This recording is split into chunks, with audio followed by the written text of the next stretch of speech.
we are here with another latest breakdowns of all the storyline and drama happening on our favorite soap opera, Nika, the World Wrestling Entertainment. Raw, SmackDown, and everything in between.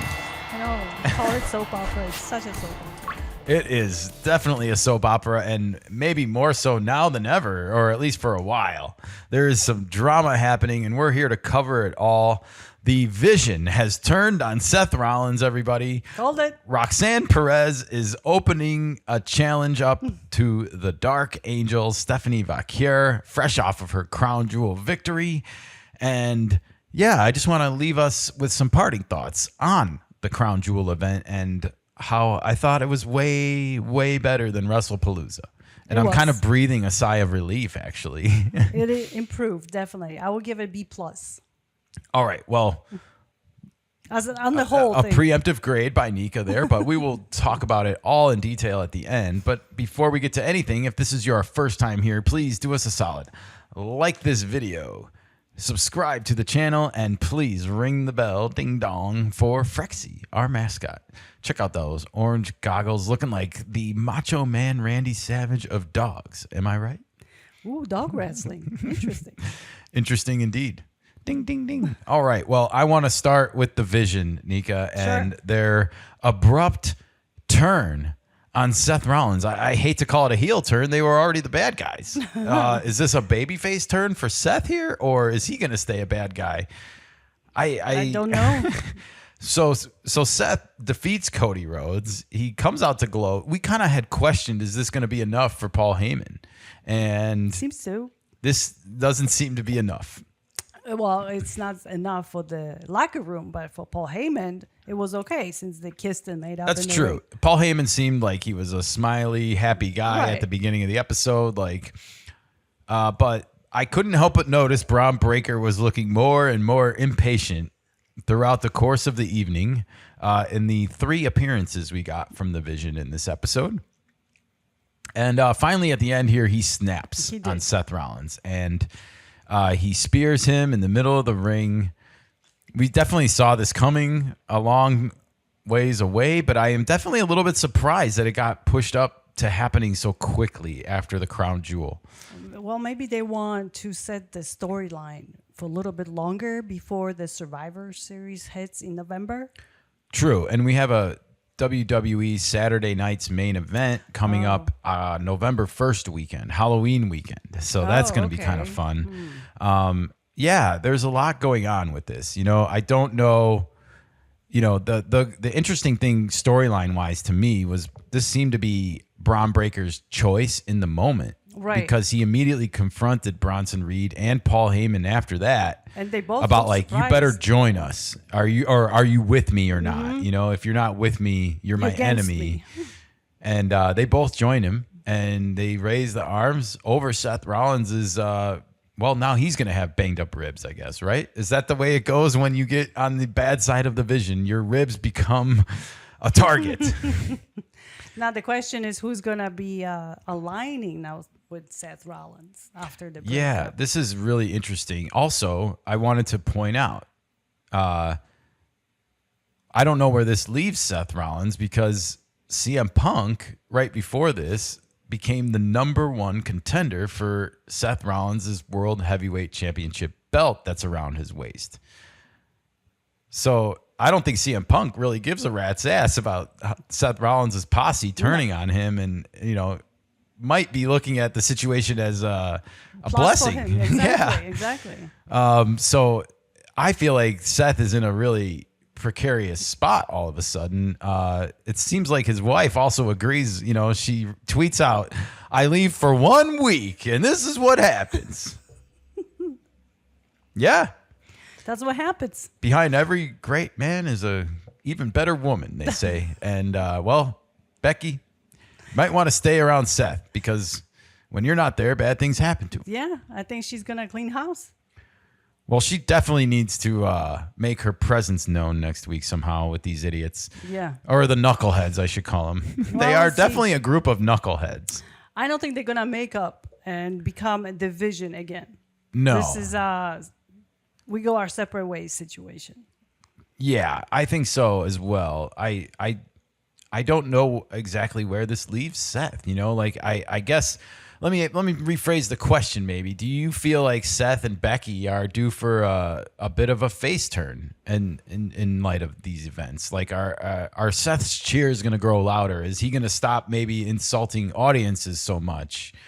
Is he going to become kind of a tweener where he's not a bad guy and not a good guy declared, you know, but he is a fan favorite. You can't deny it. The people love his music. Yes, and I think he will walk that line for a little bit. I do too, but I think his cheers go up. I think he stops picking on the audience so much and starts picking on Paul Heyman and Braun Breaker and Bronson Reed a little bit. And there might be somebody by his side later on that will support that situation. Yeah, because there are a lot of other guys that know what Paul Heyman does. Well, there's weird dissension in the ranks happening all over between you have Jey Uso, CM Punk, and LA Knight that are kind of in a cahoots with each other as far as like a feud, but you also have Roman Reigns, Jimmy Uso, and Jey Uso, who are all kind of on the outs with each other as a very good point. Bloodline right now. There's dissension in the ranks there, and now we see dissension in the ranks with the Vision.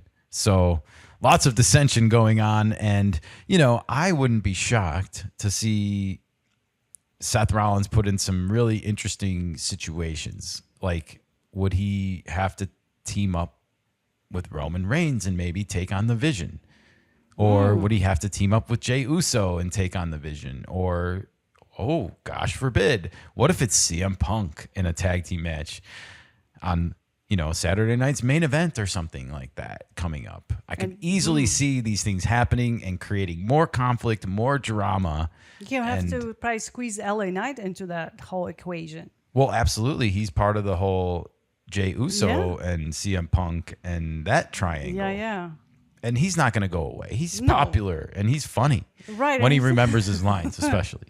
His music is good. He's very cyberpunk 2077. Definitely. So I love that comparison. It just won't go away from every time his music hits. I think like I want to hit my my motorcycle and go cruise around Chooms. Night City. Yeah, do some quests. All right. Well, I think we're caught up on the Vision and their whole double cross here. And yeah, not exactly sure where this leaves Seth, but we have other things to discuss. I want to talk about our favorite in the women's division, La Primera, the Dark Angel, Stephanie Vaquer, the women's world champion. It's funny how we both love the world champions in both men's and women's divisions right now. I think they're our two favorites. Yeah. But Stephanie gets kind of a new feud out of the gate, fresh off of her crown jewel victory over the WWE Women's Champion, Tiffany Stratton. Roxanne Perez comes out and announces herself as the rightful challenger to the Women's World Championship because she is the last person to have defeated Io Sky.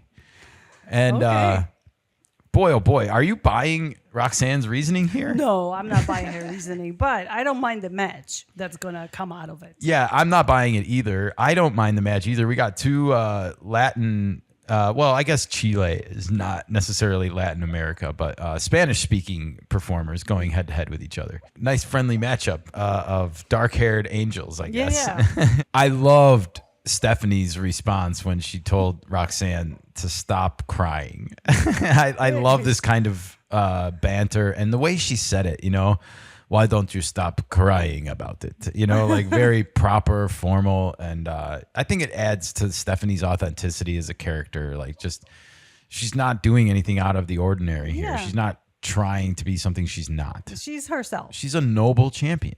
Exactly. And she wants to be the champion, so they're gonna throw Roxanne into the mix. Yeah, it's a good mini match. feud. We'll see Absolutely. how much distance they get out of it, how much they have planned. You know, I know, and how well they work together, because I don't think we have seen Stephanie and Roxanne in a match yet. We have not. So we'll be good to see. Well, I wrote down this could be a Saturday night's main event matchup as well, and you know that I know in the past Saturday night's main event in July, I remember vividly that because Evolution was like the next day, they didn't have any women's matches on the card. And that was a big mistake in my view. And they need not repeat that same mistake if it were me, because I just feel like there's too many eyeballs watching a potential WWE event that's on NBC. I want to remind people, this is on your local NBC affiliate, like in prime time on a Saturday night.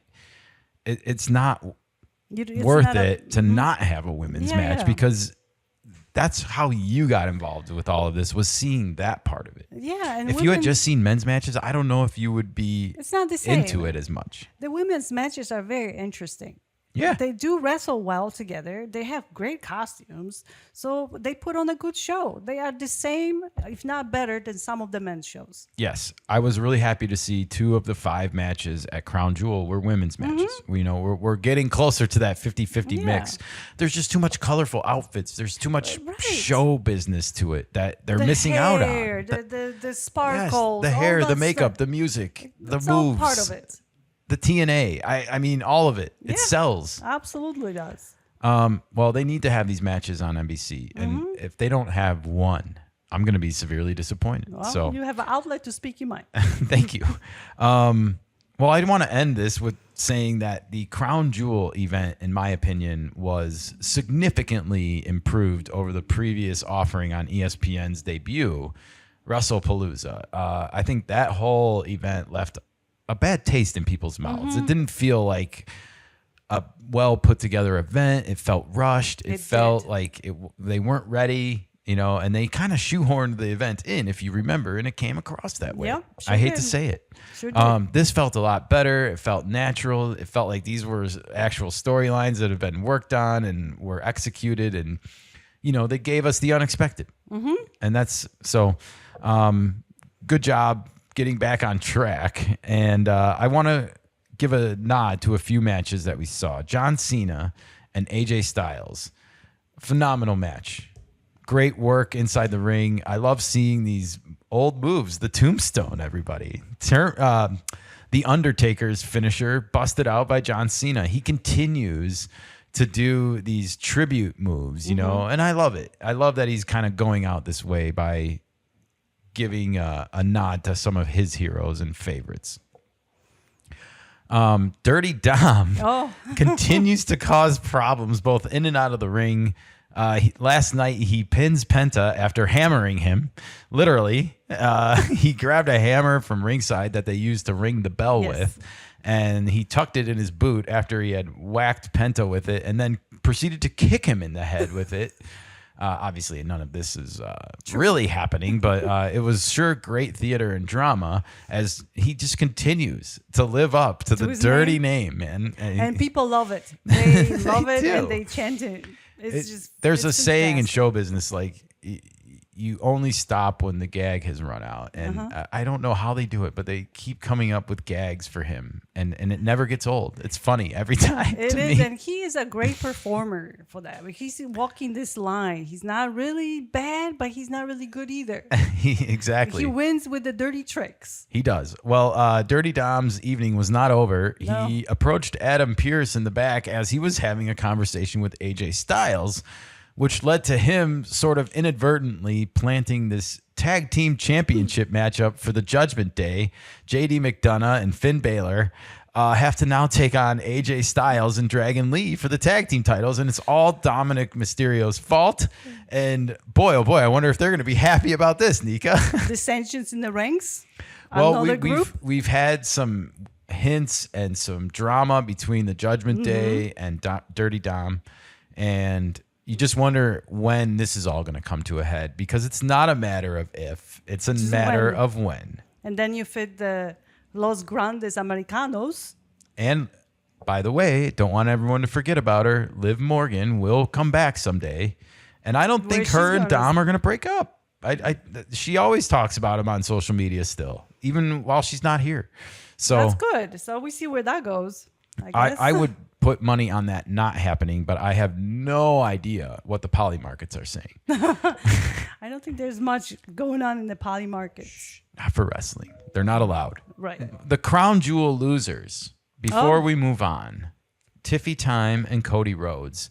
They have not appeared since they lost because they are generally on the SmackDown brand, and I would assume we will see them this Friday in some capacity. I'm just wondering if you have any predictions at all coming out of the gate with what might happen with them going forward. As far as somebody's going to challenge them for the championship or just... Yeah, I think wrestling needs those championship matchups on the cards to keep people interested. And, Crown Jewel, as I said, I like it because we got to see some really great matches. The Tiffany Stratton, Stephanie Vaquer match was short, but it was really interesting and action-packed. The Cody Rhodes and Seth Rollins matchup was phenomenal stunt work by both of them and some of the best one-on-one I think we've seen all year. So I appreciated it for that, but nevertheless, you can't help but feel there wasn't drama there. As much as there was when titles are on the line and business is happening. No, there was drama. There was. The watch, Sure, but we need something to happen with the belts, with the championships. We need championship matchups on the ticket. And because this was all 4 champions, none of those 4 titles were on the line. So there's something in the works that should have those championships on the line. I'm just wondering if you have any feelings or thoughts about who might make the next good opponent for them. We've seen things happening with Seth Rollins where it seems like he's going to get a match with CM Punk and a feud with Braun Breaker at the same time. So you wonder how that's going to play out. That's interesting. That is, and that covers the men's division. With women, we don't know. Only the Stephanie and Roxanne has a match. We don't know how long that's going to go because that's new. Right, but then who's going to challenge Tiffy Time? And who's going to challenge Cody Rhodes? Because I don't know. I feel like Jade and Tiffy had their moment. Cody Rhodes and Drew McIntyre had their moment. So I feel like both need a fresh opponent.